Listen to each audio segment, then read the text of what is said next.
Le téléphone a vibré au milieu de la messe. Je l'ai saisi discrètement, encore agenouillé sur le banc de l'église, et j'ai lu le message de René Valombre, l'entrepreneur que j'avais engagé pour rénover le bureau de Bastien. « Madame, nous avons trouvé quelque chose. Vous devez venir maintenant, mais ne venez pas seul, amenez vos fils. » Puis il a raccroché.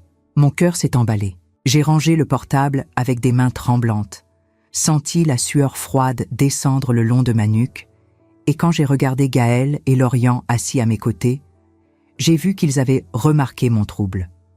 Quelque chose était terriblement mal. Ce n'était pas une simple rénovation.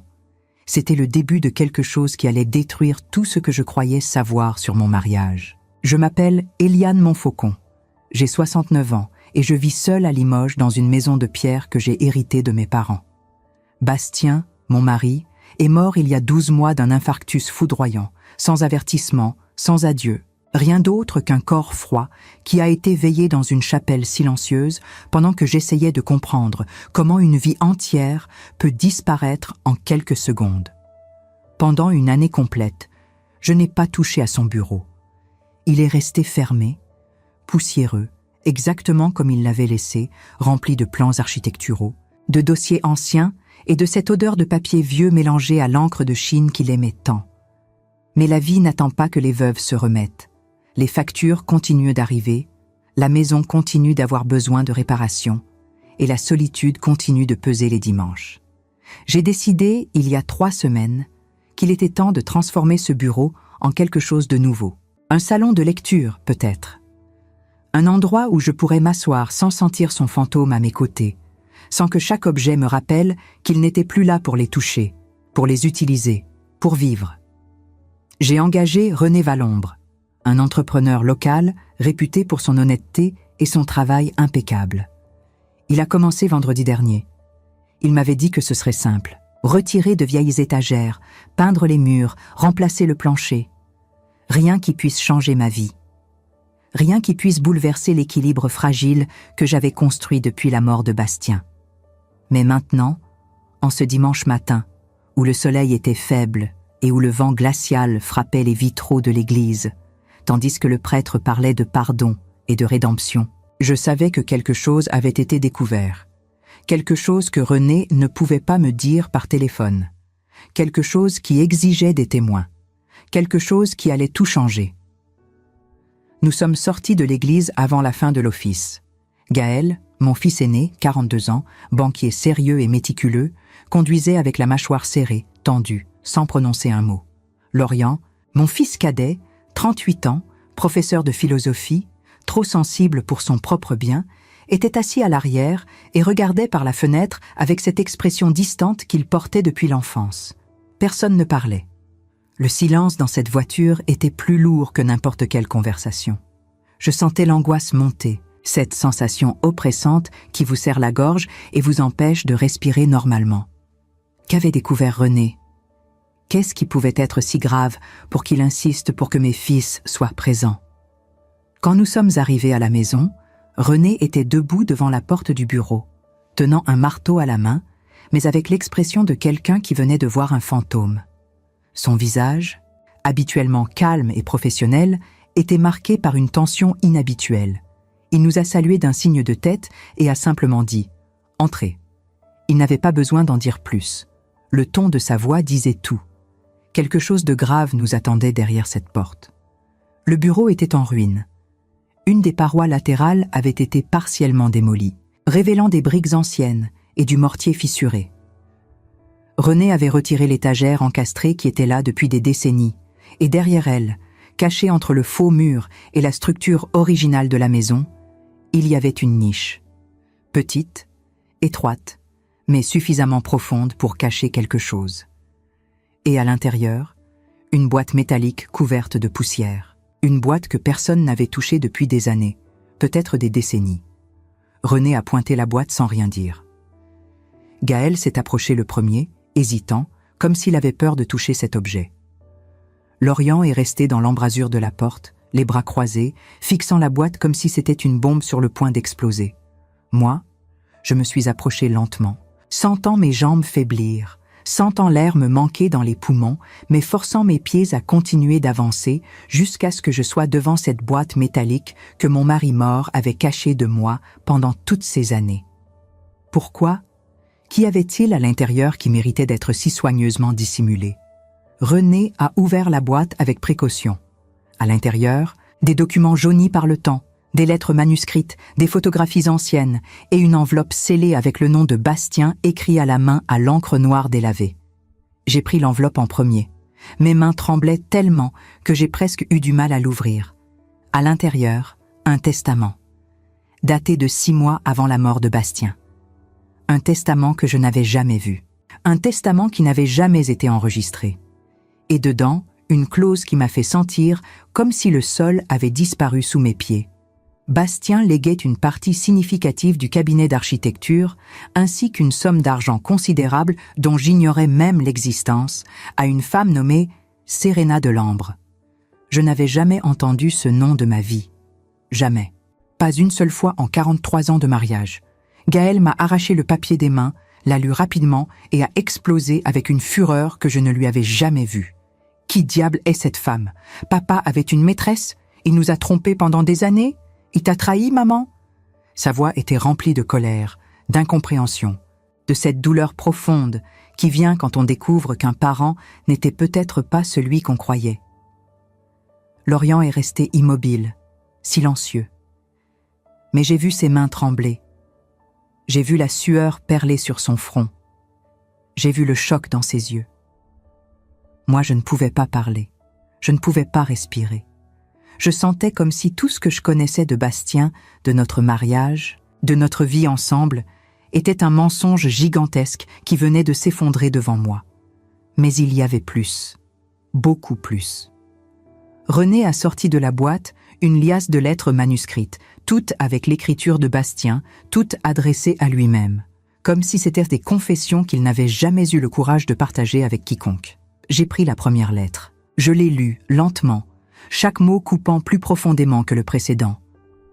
Bastien écrivait sur la culpabilité, sur le remords, sur quelque chose d'impardonnable qu'il avait fait en 1987, quelque chose qu'il avait porté seul pendant des décennies, quelque chose qu'il n'avait jamais réussi à réparer. Il parlait de peur, de la certitude que si quelqu'un découvrait, tout s'effondrerait. Et à la fin de la lettre, une phrase qui m'a glacée jusqu'aux os, « Il mérite de savoir la vérité. Quand je ne serai plus là, quelqu'un doit lui dire. Quelqu'un doit lui donner ce que je n'ai jamais eu le courage de lui donner. » Il? Qui était il? De qui parlait-il? Au fond de la boîte, cachée entre les documents, une photographie ancienne, délavée par le temps. Bastien, beaucoup plus jeune, peut-être 30 ans, tenant un bébé dans ses bras devant une clinique privée à Lyon. Il souriait.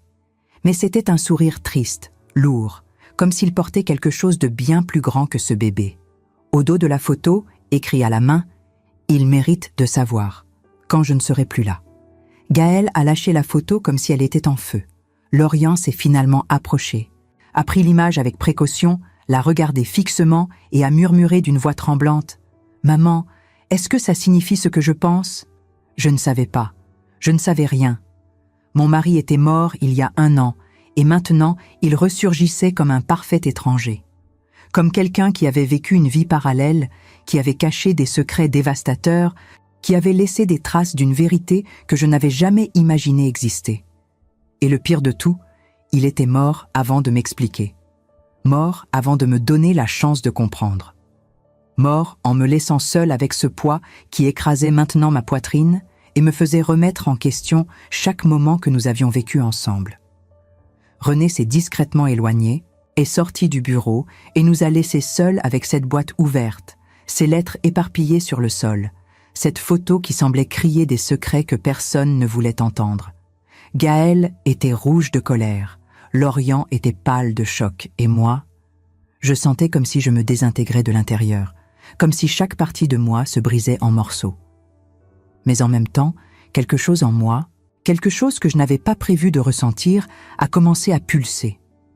Ce n'était pas seulement de la douleur, ce n'était pas seulement de la colère, c'était de la curiosité, c'était un besoin.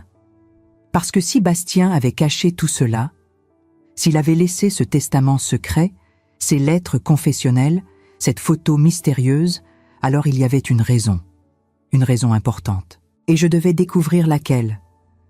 Je devais savoir qui était Serena Delambre. Je devais savoir qui était ce bébé. Je devais comprendre ce que mon mari avait fait en 1987, qu'il avait tourmenté jusqu'au jour de sa mort. J'ai repris la photo, j'ai regardé le visage de mon mari jeune tenant ce bébé inconnu, et pour la première fois depuis sa mort, j'ai ressenti quelque chose au-delà de la tristesse. J'ai ressenti de la colère.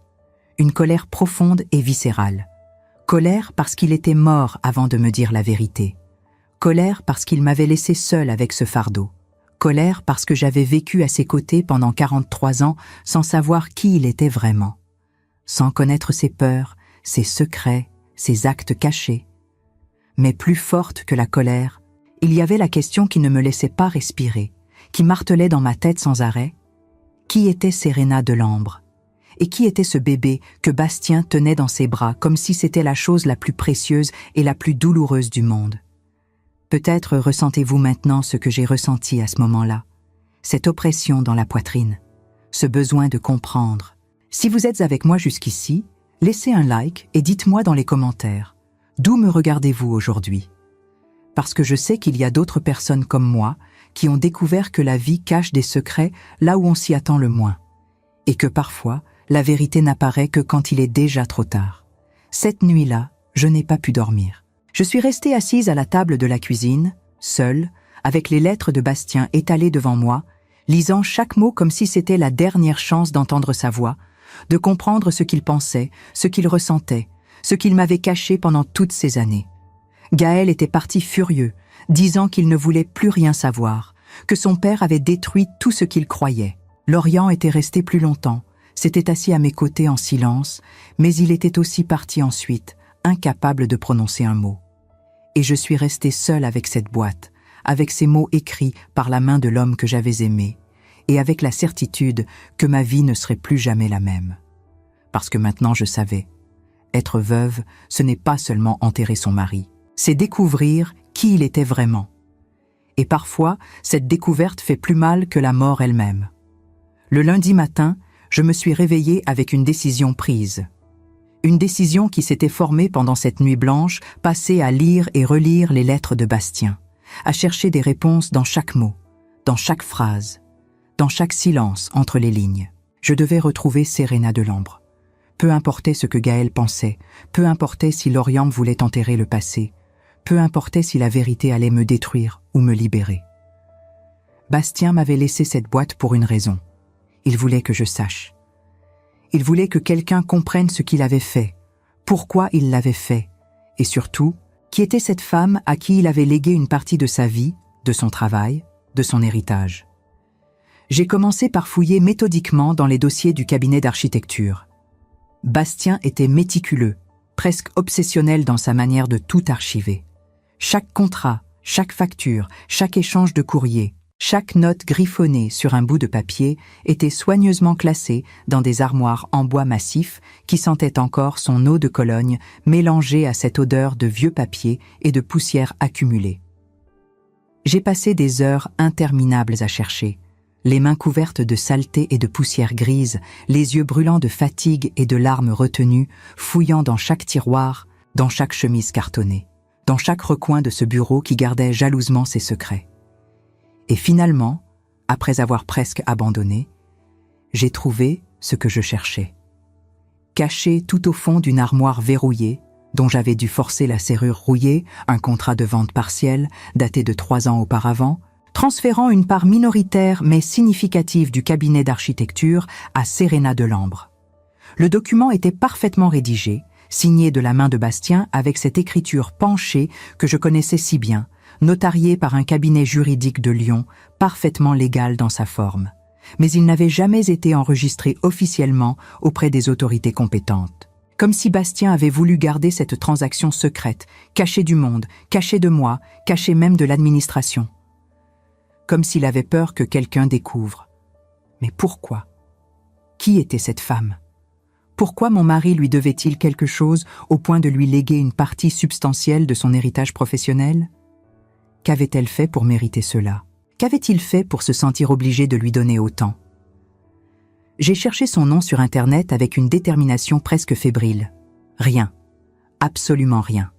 Pas de profil sur les réseaux sociaux, pas d'adresse publique consultable, pas d'article de presse, pas de mention dans aucun registre accessible en ligne, rien qui puisse m'indiquer où elle vivait ou ce qu'elle faisait. Comme si elle n'existait pas. Comme si elle était un fantôme, une ombre, quelqu'un qui avait délibérément effacé toute trace de son existence du monde numérique. Cette absence totale d'information ne faisait qu'intensifier mon angoisse et ma curiosité. J'ai contacté le notaire dont le nom figurait sur le contrat, Maître Béranger, un homme dont le cabinet était situé dans le centre de Lyon. Il a été évasif dès le début de notre conversation téléphonique, distant, presque froid, me disant sur un ton professionnel et détaché qu'il ne pouvait rien révéler sans l'accord explicite de toutes les parties concernées, que le secret professionnel l'obligeait à garder le silence. J'ai insisté, j'ai supplié avec une voix que je ne reconnaissais plus comme la mienne, j'ai même élevé le ton, laissant transparaître ma détresse et ma frustration, mais il était resté inflexible et a fini par raccrocher poliment mais fermement. C'est alors, dans ce moment de frustration totale, que j'ai décidé de faire quelque chose que je n'aurais jamais imaginé faire dans ma vie, engager quelqu'un pour la retrouver. Pas un détective privé coûteux et impersonnel, comme on en voit dans les films, mais Margot Lebrun, une jeune journaliste locale d'une trentaine d'années que je connaissais vaguement par l'intermédiaire d'une amie commune spécialisée dans les recherches généalogiques et les histoires oubliées, les secrets de famille enfouis dans les archives.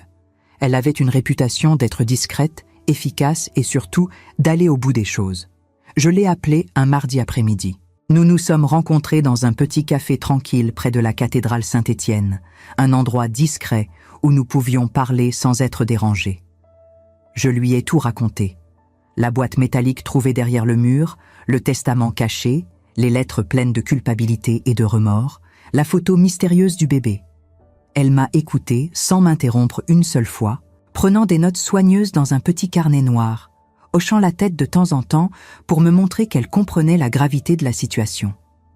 Quand j'ai fini mon récit, elle a posé son stylo, m'a regardé droit dans les yeux avec une intensité troublante et a dit d'une voix douce mais ferme « Je vais la trouver, Madame Montfaucon, je vous le promets. Mais vous devez être prête à entendre la vérité, quelle qu'elle soit, même si elle vous brise, même si elle change tout ce que vous pensiez savoir sur votre mari. Êtes-vous vraiment prête ?» J'ai avalé ma salive avec difficulté. J'ai senti mes mains trembler autour de ma tasse de thé refroidie et j'ai hoché la tête. « Oui, je dois savoir. Je ne peux pas vivre avec ce doute. » Elle a accepté le travail immédiatement. 2 jours plus tard, un jeudi matin pluvieux où le ciel de Limoges était d'un gris oppressant, Margot m'a rappelé. Sa voix était différente au téléphone, plus grave, plus sérieuse.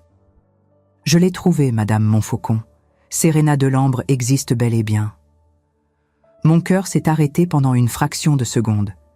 Elle vit à Lyon, dans un petit appartement modeste du quartier de la Croix-Rousse, un vieux quartier ouvrier aux rues pavées et aux façades délavées par le temps. Elle a 52 ans, elle travaille comme infirmière dans une clinique privée spécialisée dans les soins palliatifs pour malades en fin de vie. Et selon mes recherches approfondies dans les registres publics, elle a un fils adulte nommé Thomas Delambre, 37 ans, qui vit à Paris dans le 11e arrondissement et travaille comme ingénieur en génie civil. 37 ans. Mon cœur s'est complètement arrêté. Mon souffle s'est bloqué dans ma gorge. L'âge correspondait parfaitement. Si Bastien était sur cette photo en 1987, tenant un bébé dans ses bras devant cette clinique de Lyon, ce bébé aurait aujourd'hui exactement 37 ans. Exactement l'âge de Thomas Delambre. La coïncidence était trop énorme pour être ignorée. Mon Dieu! Bastien avait-il eu un autre fils? Un fils caché? Un fils qu'il avait gardé secret pendant toutes ces années, pendant notre mariage entier, pendant toute notre vie commune. J'ai appelé Gaël immédiatement, les mains tremblantes au point de pouvoir à peine tenir le téléphone, la voix brisée par l'émotion. Il a décroché après plusieurs sonneries, et dès que j'ai commencé à lui parler de ce que Margot avait découvert, il a explosé. Il a refusé d'écouter, criant presque dans le combiné que je devenais folle, que j'étais en train de détruire la mémoire de notre père pour rien, que je devais laisser le passé enterré où il était, que rien de bon ne sortirait de tout cela. Il a raccroché brutalement avant même que j'aie pu finir d'expliquer. Lauriane, lui, quand je l'ai appelé ensuite, est resté silencieux au téléphone pendant un long moment après que j'ai terminé mon explication. Je pouvais entendre sa respiration lente et contrôlée.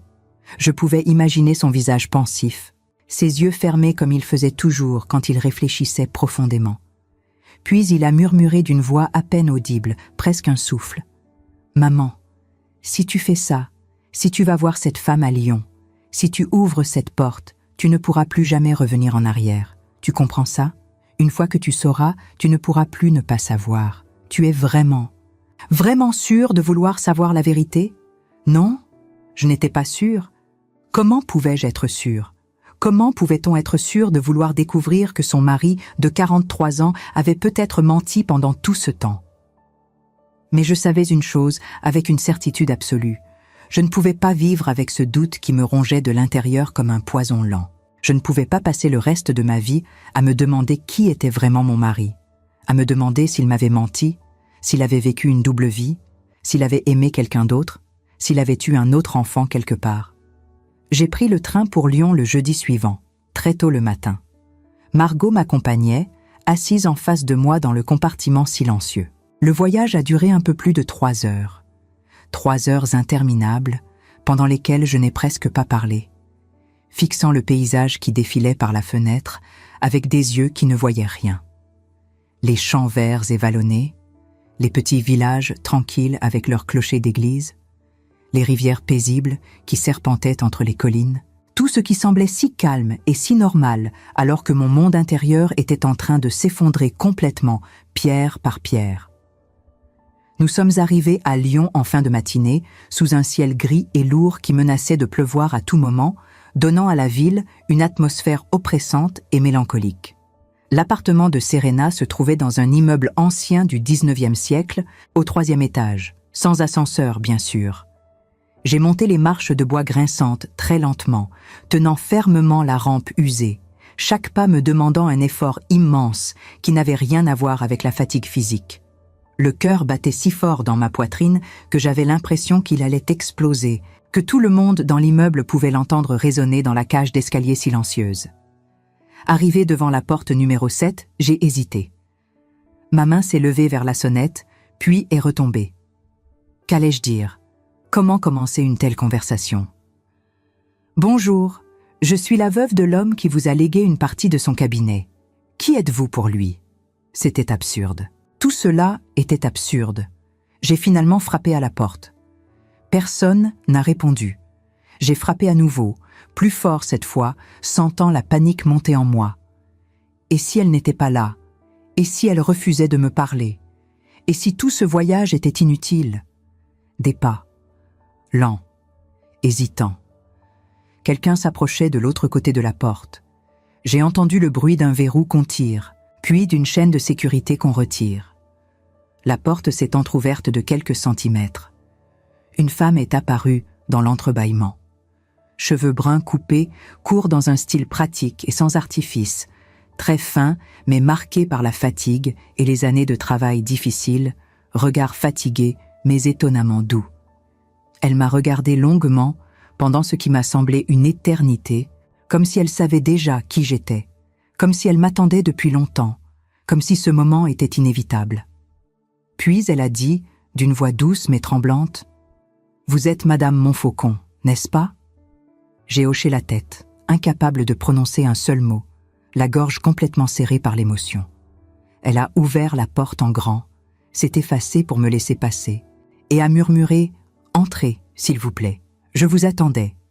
Je savais que vous viendriez un jour. » L'appartement de Serena était petit, mais chaleureux d'une manière qui contrastait étrangement avec l'anxiété qui me rongeait.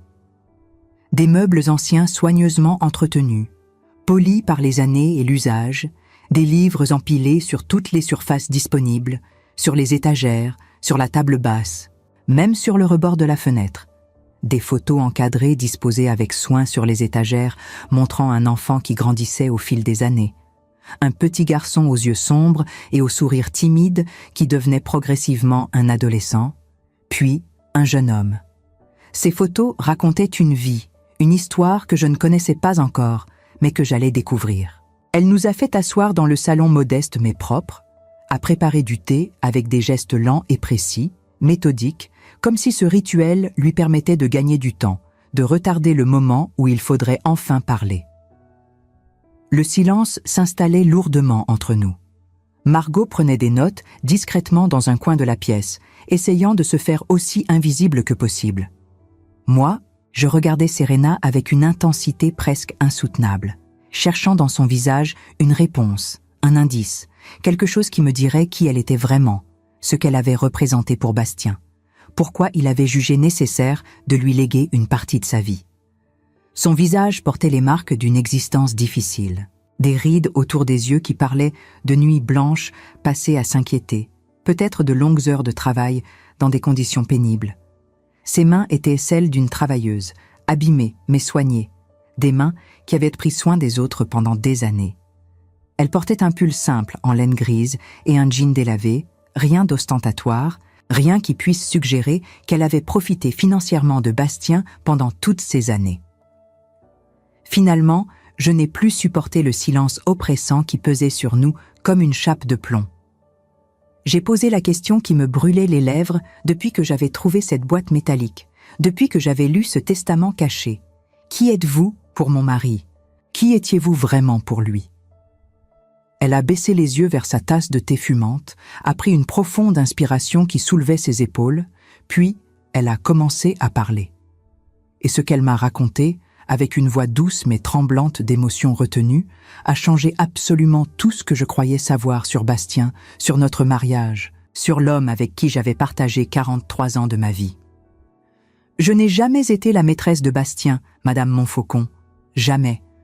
Je ne l'ai jamais aimé de cette façon, et lui non plus ne m'a jamais aimé ainsi.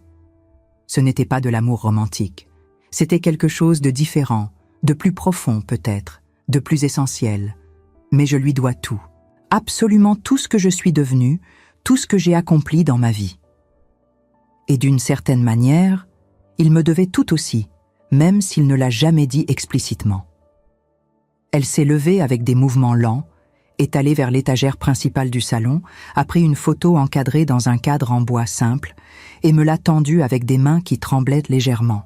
C'était exactement la même photo que celle trouvée dans la boîte cachée derrière le mur du bureau. Bastien, jeune, peut-être 30 ans tout au plus, tenant un bébé emmailloté dans ses bras. Mais cette version était complète, non recadrée. Sur cette photo entière, il y avait aussi Serena, beaucoup plus jeune, une adolescente en réalité, assise sur un lit d'hôpital dont les draps blancs froissés témoignaient d'un accouchement récent, les yeux rougis de larmes, le visage marqué par l'épuisement total et une peur palpable, presque tangible, même après toutes ces années. C'était en 1987, a-t-elle dit, la voix de plus en plus tremblante à mesure qu'elle se replongeait dans ses souvenirs douloureux. J'avais 15 ans. 15 ans seulement, madame. J'étais encore une enfant moi-même. J'étais enceinte de 7 mois quand mon père a découvert ma grossesse. Il était violent, autoritaire, profondément religieux d'une manière rigide et sans compassion. Quand il a su, il m'a jeté dehors comme on jette un objet cassé dont on ne veut plus. Sans argent, sans vêtements de rechange, rien. Juste les habits que je portais sur le dos. Ma mère n'a rien fait pour me défendre. Elle était trop terrifiée pour s'opposer à lui. Trop écrasée par des années de violence conjugale pour oser élever la voix. Je n'avais nulle part où aller. Aucun ami assez courageux pour défier mes parents et m'accueillir. Aucune famille élargie qui voulait m'aider par peur d'être associée à ma honte. J'ai vécu dans la rue pendant des semaines interminables, dormant dans des gares froides et sales, sous des ponts humides, mendiant de la nourriture auprès de passants qui détournaient souvent le regard, terrifiés à l'idée d'accoucher seule dans un coin sombre, sans personne pour m'aider. Puis, j'ai rencontré Bastien. Je l'ai regardé, le souffle complètement coupé, incapable de dire un seul mot, sentant les larmes monter malgré moi. Il travaillait pour une petite association caritative à Lyon, une organisation locale qui aidait les jeunes en grande difficulté, les sans-abri, les toxicomanes, les jeunes filles enceintes abandonnées comme moi. C'était du bénévolat, il ne gagnait rien. Il le faisait sur son temps libre, après ses journées de travail au cabinet d'architecture. Il m'a trouvé un soir de novembre particulièrement froid et pluvieux, devant la gare de Perrache, enceinte de 8 mois, affamée au point de ne presque plus tenir debout, désespérée, sur le point de m'effondrer physiquement et mentalement. J'avais des contractions qui commençaient, je savais que le bébé allait venir bientôt, et j'étais paralysée de terreur. Il m'a vue, il s'est arrêté alors que des dizaines d'autres personnes étaient passées devant moi sans même me regarder, et il m'a parlé. Il m'a demandé si j'avais besoin d'aide, avec une douceur dans la voix que je n'avais pas entendue depuis des mois. Serena s'est interrompue, a essuyé une larme qui coulait sur sa joue, a respiré profondément pour se redonner du courage. Il m'a emmenée immédiatement dans une clinique privée qu'il connaissait, une petite clinique tenue par des religieuses qui accueillaient les cas difficiles. Il a tout payé de sa poche. L'accouchement, les soins médicaux post-natals, les médicaments, la chambre privée, tout. J'ai accouché de Thomas 3 jours plus tard. C'était un accouchement difficile, compliqué. J'ai failli mourir d'une hémorragie. Bastien est resté à la clinique pendant tout ce temps, attendant dans le couloir, s'assurant que tout allait bien. Après la naissance, il a même trouvé une famille d'accueil pour moi et Thomas. Une famille merveilleuse qui nous a accueillis tous les deux, qui m'a permis de finir mes études secondaires tout en m'occupant de mon bébé. Il payait une pension mensuelle à cette famille, discrètement, sans jamais en parler à personne. Il m'a littéralement sauvé la vie, Madame Montfaucon. Littéralement. Sans lui, je serais morte dans cette rue, où j'aurais accouché seule dans des conditions horribles. Thomas aussi serait mort. Nous lui devons tout.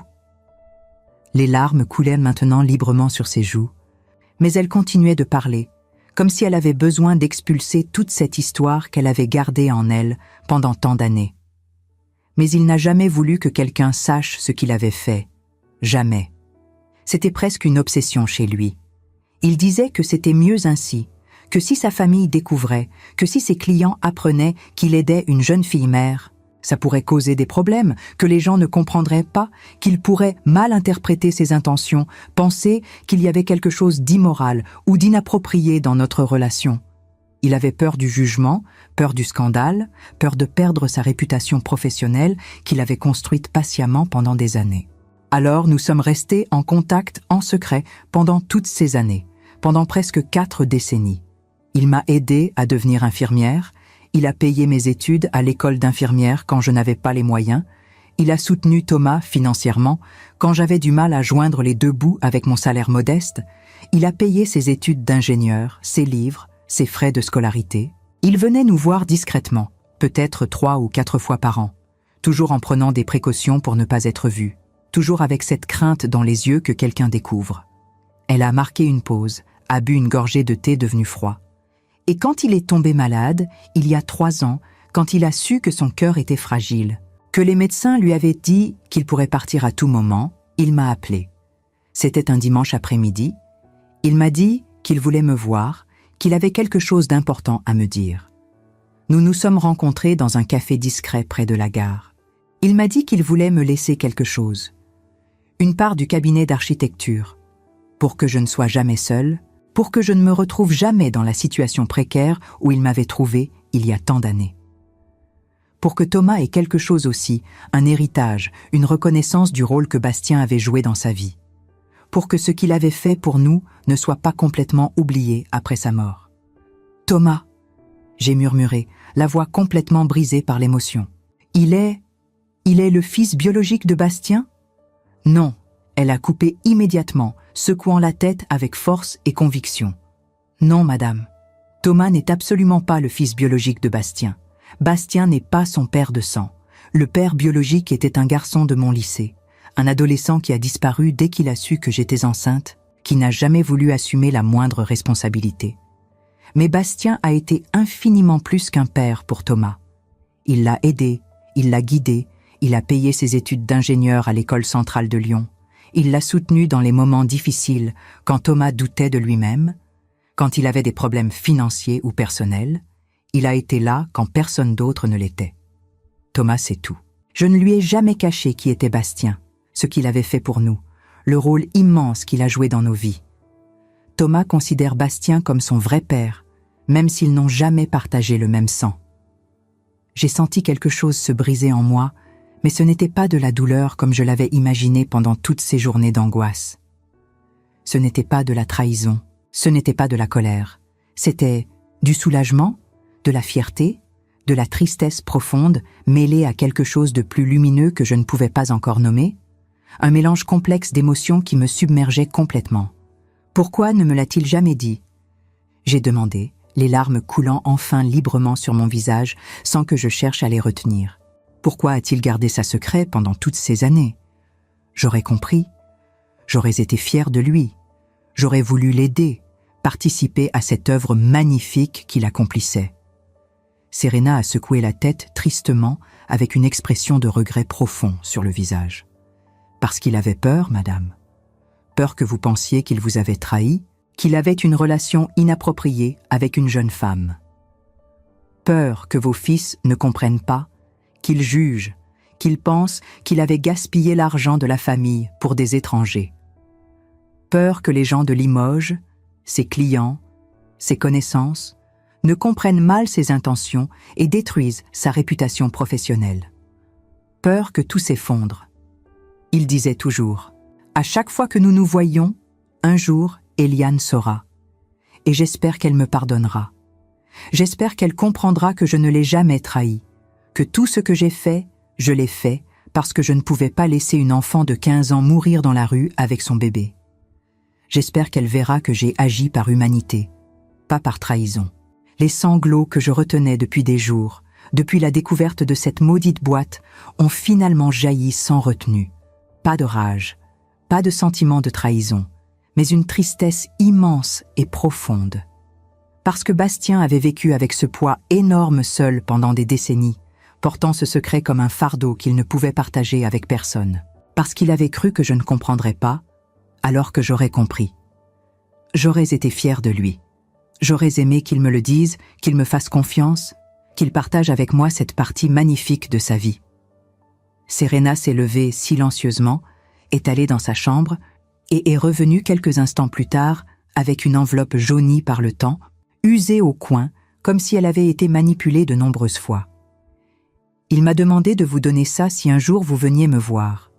Il savait que vous viendriez. Il me disait « Eliane est trop intelligente, trop déterminée pour laisser les choses non résolues. Si elle trouve la boîte, elle ira jusqu'au bout. Et quand elle viendra te voir, donne-lui cette lettre. Elle mérite de savoir ce que je n'ai pas eu le courage de lui dire en face. » J'ai ouvert l'enveloppe avec des mains qui tremblaient violemment. À l'intérieur, plusieurs pages pliées. L'écriture de Bastien, ces lettres penchées caractéristiques que je connaissais par cœur, que j'avais vues sur des milliers de documents au fil des années. Les mots étaient simples, directs, sans fioritures, mais remplis d'une culpabilité profonde et d'un amour sincère. Eliane, ma chère Eliane, si tu lis ces lignes, c'est que tu as trouvé la boîte cachée. C'est que tu es allée jusqu'au bout de tes recherches, comme je savais que tu le ferais. Tu as toujours été ainsi, déterminée, courageuse, refusant de laisser les mystères non résolus. Je suis désolée de ne pas avoir eu le courage de te le dire en face, de te regarder dans les yeux et de t'expliquer tout cela. J'ai eu peur. Peur de ton jugement, peur de te décevoir, peur de perdre ton respect et ton amour. Serena et Thomas ne sont pas une trahison envers toi. Ils ne l'ont jamais été. Ils ne représentent pas un amour secret, une vie parallèle, une infidélité. Ils sont une dette morale que je devais rembourser, un acte de conscience que je ne pouvais pas éviter. J'ai fait ce que j'ai fait parce que je ne pouvais pas laisser une enfant de 15 ans mourir dans la rue avec son bébé à naître. Je ne pouvais pas vivre avec ça sur la conscience. Je ne pouvais pas continuer ma vie en sachant que j'avais eu l'opportunité de sauver 2 vies et que je l'avais laissé passer. Et je ne regrette rien de ce que j'ai fait pour eux. Rien. Chaque centime dépensé, chaque heure passée à les aider, chaque sacrifice fait en secret, je le referai sans hésitation.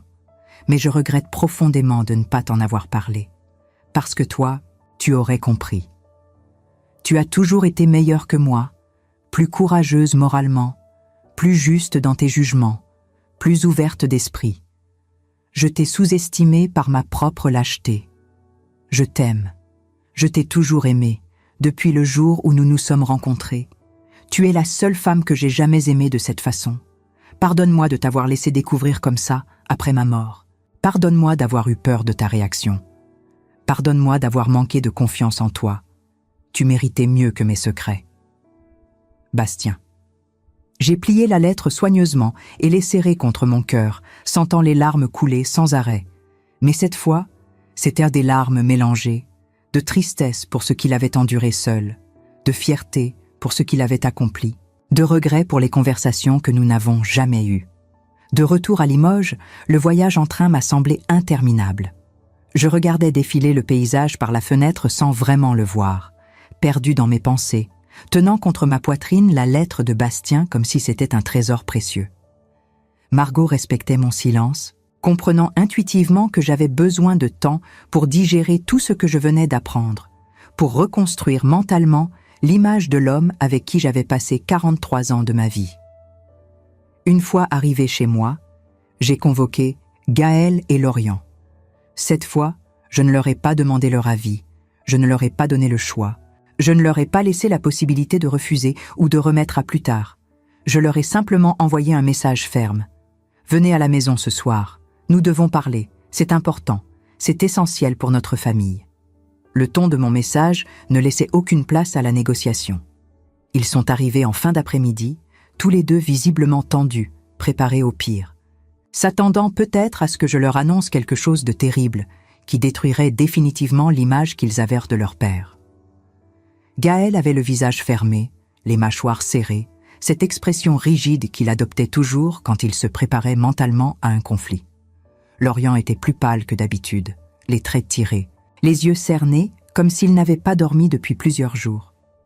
Je les ai fait asseoir dans le salon, notre salon familial où nous avions passé tant de soirées ensemble quand ils étaient enfants, où Bastien leur lisait des histoires avant de dormir, où nous célébrions les anniversaires et les fêtes de famille.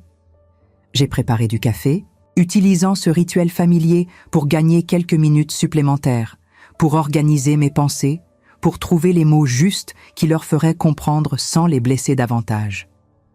Puis je me suis assise face à eux. J'ai respiré profondément et je leur ai raconté tout, absolument tout. La vérité complète sans rien omettre. Qui était Serena Delambre? Qui était Thomas? Ce que Bastien avait fait pour eux. Comment il avait sauvé 2 vies sans jamais rien demander en retour. Pourquoi il avait gardé ce secret pendant toutes ces années, rongeant sa conscience dans la solitude. Les raisons de ses peurs, de ses silences, de ses mensonges par omission. Gaël est resté complètement silencieux pendant longtemps après que j'ai fini de parler. Je voyais ses mains trembler légèrement posées sur ses genoux, son visage devenir progressivement plus pâle, et je comprenais qu'il luttait contre un tourbillon d'émotions contradictoires qu'il ne savait pas comment gérer, lui qui avait toujours eu besoin de tout contrôler, de tout comprendre logiquement. Puis il a dit, la voix complètement brisée, presque méconnaissable, « Il aurait dû nous dire, on aurait compris, on aurait pu l'aider, on aurait été fiers de lui. » Pourquoi a-t-il cru qu'on le jugerait? Pourquoi nous a-t-il exclus de cette partie de sa vie? Il s'est effondré en larmes, cet homme de 42 ans, habituellement si contrôlé, si rigide dans ses émotions, pleurant comme un enfant qui vient de perdre quelque chose de précieux. Je me suis levée, je l'ai pris dans mes bras comme je le faisais quand il était petit, quand il tombait et se faisait mal, et je l'ai laissé pleurer contre mon épaule. Lorian, lui, après un long moment de silence contemplatif où il regardait fixement le sol, a souri tristement à travers ses propres larmes, essuyant son visage avec le dos de sa main. Non, Gaël, soyons honnêtes avec nous-mêmes, on n'aurait probablement pas compris. Pas à l'époque. On était trop jeunes, trop égoïstes, trop préoccupés par nos propres vies, nos propres problèmes. On se serait posé des questions. On aurait peut-être même protesté en voyant l'argent familial dépensé pour des étrangers. Papa nous connaissait mieux que nous-mêmes. Il savait qu'on n'était pas prêt à comprendre. Mais maintenant je comprends parfaitement. Papa a fait exactement ce qu'il fallait faire. Il a sauvé une vie, 2 vies même. Il a été un véritable héros silencieux, et je suis infiniment fier de lui. » Ces mots ont résonné dans le silence du salon, apportant une vérité difficile mais nécessaire. J'ai sorti de mon sac le testament caché, celui que Bastien avait laissé dans la boîte métallique derrière le mur. « Votre père voulait que Serena et Thomas aient une part significative du cabinet d'architecture. Une part qui leur permettrait de vivre dignement, de ne jamais retomber dans la précarité. Et je vais respecter scrupuleusement sa volonté, parce que c'est ce qu'il aurait voulu, parce que c'est juste, parce que c'est la seule manière d'honorer vraiment sa mémoire. » Gaël a protesté faiblement, plus par réflexe que par conviction réelle. « Maman, c'est notre héritage, c'est ce que papa nous a laissé, c'est le fruit de son travail pendant toute sa vie. » « Non !» j'ai répondu avec une fermeté que je ne me connaissais pas, le regardant droit dans les yeux sans ciller. « C'est l'héritage de votre père, et il a décidé souverainement, en toute conscience, à qui il voulait le laisser. Ce n'est pas à nous de contester ses dernières volontés. Serena et Thomas font partie de cette famille maintenant, que vous le vouliez ou non, que cela vous plaise ou non. Ils ont autant de droits que vous sur cet héritage. Et je vais personnellement m'assurer que la volonté de votre père soit respectée à la lettre. C'est non négociable. » Il a fallu du temps, beaucoup de temps. Des semaines de conversations difficiles et douloureuses autour de cette table, de larmes versées ensemble, de colère exprimée puis apaisée, de deuil traversé collectivement. Mais finalement, progressivement, Gaël a accepté. D'abord avec réticence, puis avec une compréhension grandissante, et finalement avec une forme de paix intérieure. Lorian aussi a trouvé sa propre manière de faire le deuil de l'image idéalisée qu'il avait de son père pour accepter l'homme complexe et imparfait, mais profondément bon qu'il avait réellement été. Et un jour de printemps lumineux, 6 mois après la découverte de la boîte qui avait bouleversé nos vies, j'ai invité Serena et Thomas à Limoges. J'avais longuement réfléchi à ce moment, à comment l'organiser, à ce que je voulais qu'il représente. Ce n'était pas simplement une rencontre formelle pour régler des questions d'héritage. C'était un acte symbolique de réconciliation, de reconnaissance, d'acceptation. Pour la première fois de leur vie, ils sont entrés dans notre maison familiale. Dans le salon où Bastien avait vécu pendant tant d'années, où il avait ri aux éclats en jouant avec ses fils enfants, où il avait pleuré silencieusement quand sa propre mère était morte, où il avait aimé, travaillé, rêvé. L'atmosphère était chargée d'émotions, presque électriques. Thomas était un jeune homme remarquable. Grand, mince, avec des yeux sombres, intelligents et doux qui ressemblaient étrangement à ceux de Bastien, même s'ils ne partageaient aucun lien de sang. Il portait un costume simple mais élégant, ses cheveux bruns soigneusement coiffés, et il semblait à la fois intimidé et profondément ému d'être là. Il m'a serré la main avec un respect presque révérentiel et a dit d'une voix tremblante d'émotion : « Merci, Madame Montfaucon. Merci infiniment de ne pas nous avoir rejetés. Merci de comprendre ce que votre mari a fait pour nous. Merci de nous accueillir dans votre famille alors que nous ne sommes que des étrangers pour vous. Vous ne pouvez pas savoir ce que cela représente pour ma mère et pour moi. » Je l'ai regardé longuement dans les yeux. Cet homme qui portait sur ses épaules le poids de la bonté extraordinaire de Bastien, qui incarnait la preuve vivante que mon mari avait été quelqu'un d'exceptionnel, et j'ai répondu avec toute la sincérité dont j'étais capable. « Vous n'êtes pas un secret honteux que nous devons cacher. Vous n'avez jamais été une erreur ou une faute. Vous êtes la preuve vivante que mon mari était infiniment meilleur que ce que je croyais, que ce que nous tous croyions. Que son cœur était plus grand que je ne l'avais jamais imaginé, que sa compassion dépassait les conventions sociales et les peurs du jugement. Vous êtes quelque chose dont nous devrions tous être fiers. » Gaël s'est avancé alors, hésitant au début, puis avec plus d'assurance. Il a tendu la main à Thomas, et quand celui-ci l'a serré, Gaël l'a attiré dans une brève accolade maladroite mais sincère. « Mon père, notre père d'une certaine manière, a fait quelque chose d'extraordinaire. Bienvenue dans la famille, Thomas. » Lorian, toujours plus émotif, a simplement serré Thomas contre lui longuement, incapable de parler tant l'émotion l'étouffait.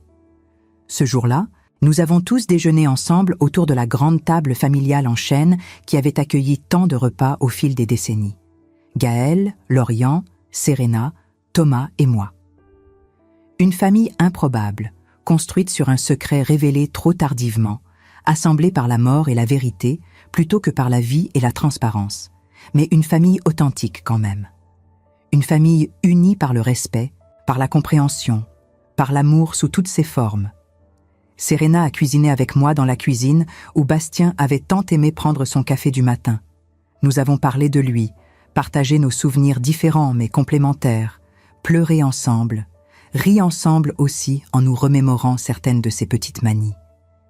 Et pour la première fois depuis la mort de Bastien, j'ai senti que je pouvais enfin vraiment respirer, que je pouvais enfin comprendre pleinement qui il avait été, que je pouvais enfin faire mon deuil de l'homme que je croyais connaître pour accepter et célébrer l'homme qu'il avait vraiment été.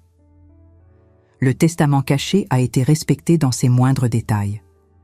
Nous avons fait les démarches juridiques nécessaires, malgré la complexité administrative. Serena a reçu officiellement sa part du cabinet d'architecture, qu'elle a choisi de ne pas vendre mais de conserver comme un héritage symbolique. Thomas aussi a reçu ce que Bastien lui avait légué. Gaël et Lorian ont accepté ce partage, non sans difficulté initiale, mais avec une dignité et une maturité qui auraient rendu leur père immensément fier d'eux.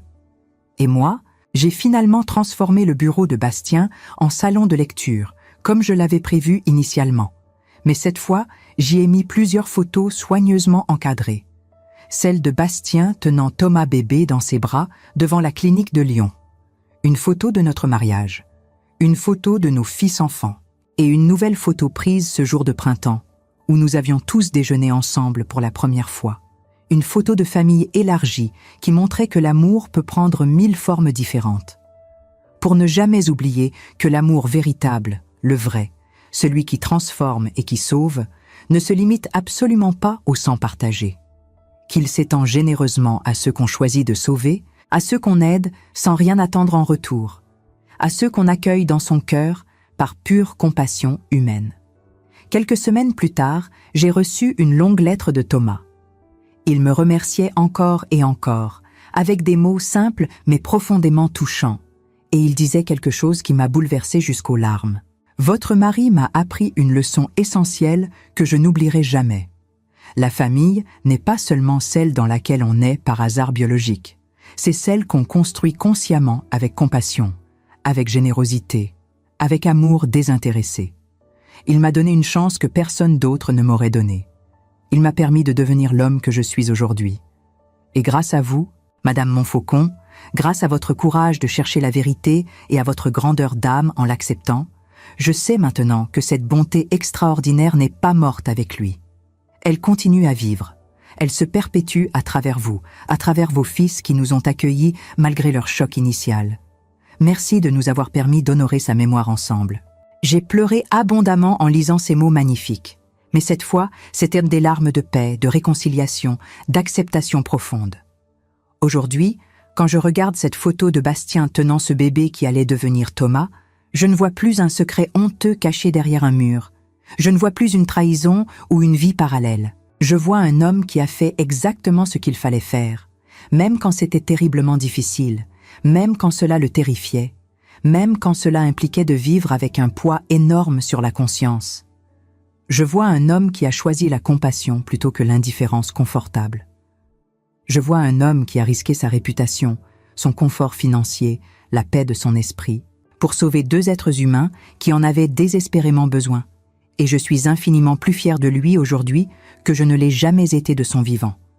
Plus fière que je ne l'aurais jamais imaginé possible. Parce qu'au final, après ce long voyage douloureux à travers le secret et la révélation, j'ai compris quelque chose d'absolument essentiel sur la nature du veuvage et du deuil. Être veuve, ce n'est pas seulement enterrer physiquement son mari dans un cimetière. C'est entreprendre le voyage difficile d'apprendre à le connaître vraiment, authentiquement, dans toute sa complexité, même après sa mort. C'est découvrir que l'homme qu'on a aimé pendant des décennies était peut-être encore infiniment meilleur, plus courageux, plus généreux qu'on ne le croyait. Et parfois, cette vérité tardive fait terriblement mal. Elle bouleverse tout ce qu'on pensait savoir. Elle nous force à reconstruire entièrement notre compréhension du passé. mais elle libère aussi. Elle permet de pardonner vraiment. Elle permet de continuer à aimer avec une profondeur nouvelle, même après la fin physique. Bastien n'était absolument pas parfait. Il a eu peur, une peur qui l'a paralysé pendant des années. Il a caché des choses importantes, il a menti par omission, il a manqué de confiance en moi et en ses fils. Mais au cœur de tout cela, il a agi par humanité profonde, par bonté fondamentale, par cette compassion rare qui pousse certains êtres humains à risquer beaucoup pour sauver ceux qui souffrent. Et maintenant, enfin, je peux honorer sa mémoire exactement comme elle mérite d'être honorée. Non pas en gardant ses secrets honteusement enterrés dans l'obscurité, mais en les exposant courageusement à la lumière du jour. En montrant au monde entier, à tous ceux qui l'ont connu, que l'homme que j'ai aimé était quelqu'un de profondément bien, quelqu'un qui mérite d'être rappelé et célébré non pour ses erreurs ou ses faiblesses, mais pour ses actes extraordinaires de générosité qui ont littéralement changé le cours de 2 vies. Et cette leçon précieuse, je la garde avec moi chaque jour qui passe. Parce que la vie nous enseigne, souvent brutalement, que les secrets ne protègent jamais vraiment personne, que la vérité, aussi douloureuse et déstabilisante soit-elle initialement, est toujours infiniment préférable au silence étouffant et au mensonge corrosif. Et que l'amour véritable, celui qui mérite ce nom, survit absolument à tout, même à la mort physique, même aux secrets les plus profondément enfouis, même au temps qui passe inexorablement et qui efface tant de choses. L'amour véritable transcende tout. Il traverse les murs que nous construisons. Il surmonte les peurs qui nous paralysent. Il unit des âmes qui ne se connaissaient pas. Et il continue de rayonner, de transformer, de guérir, longtemps après que le cœur qui l'a porté a cessé de battre. Et vous, qu'auriez-vous fait à ma place? Je pose cette question non pas pour obtenir une réponse rapide, mais parce que je sais que certains d'entre vous, en ce moment même, portent leurs propres secrets, leurs propres découvertes tardives, leurs propres vérités cachées qui ont ressurgi après qu'il était déjà trop tard pour poser les questions qui brûlaient dans leur cœur. Quand j'ai ouvert cette boîte métallique derrière le mur du bureau de Bastien, j'ai eu le choix. Je pouvais tout refermer, tout enterrer à nouveau, faire comme si je n'avais rien vu, préserver l'image parfaite que j'avais de mon mari, de notre mariage, de notre vie ensemble. Mais j'ai choisi la vérité. Et cette vérité m'a brisée avant de me reconstruire. Aujourd'hui, je ne regrette rien. Parce que j'ai découvert que l'homme que j'aimais était encore meilleur que ce que je croyais. Mais je sais que ce chemin n'est pas facile, qu'il demande un courage que nous ne sommes pas toujours certains de posséder. Alors je vous demande, du fond de mon cœur, auriez-vous fait le même choix? Auriez-vous cherché Serena? Auriez-vous accepté Thomas dans votre famille? Ou auriez-vous brûlé cette boîte et tout ce qu'elle contenait? Il n'y a pas de mauvaise réponse. Chacun de nous porte ses propres blessures, ses propres peurs, ses propres limites. Mais j'aimerais tellement savoir ce que vous ressentez en ce moment, ce que cette histoire a réveillé en vous. Peut-être des souvenirs enfouis, peut-être des questions que vous n'avez jamais osé poser à un être cher disparu. Dites-le moi dans les commentaires. Partagez avec moi votre propre expérience si vous le souhaitez. Parce que nous ne sommes pas seuls dans nos douleurs, dans nos découvertes, dans nos pardons difficiles. Nous formons une communauté de vie vécue, de vérité affrontée, de courage trouvé, même quand nous pensions ne plus en avoir. Et s'il vous plaît, dites-moi d'où vous m'écoutez aujourd'hui. De quelle ville, de quel pays, de quel coin du monde votre voix me parvient. Parce que savoir que nous sommes des milliers, dispersés géographiquement mais unis par nos histoires communes, cela donne un sens à tout ce que je partage avec vous. Si cette histoire vous a touché, si elle a résonné quelque part dans votre propre vécu, laissez un like.